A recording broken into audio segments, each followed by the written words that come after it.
آج پارلیمنٹ میں جو ہنگامہ ہو رہا ہے وہ بی جے پی کی بخلاہٹ ہے۔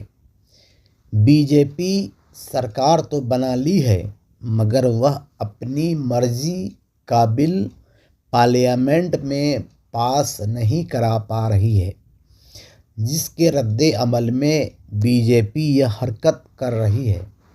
ہندوستان میں نہ مذہب کی لڑائی ہے اور نہ کاسٹ کی، بلکہ سیکولر اور غیر سیکولر کے مابین لڑائی ہے۔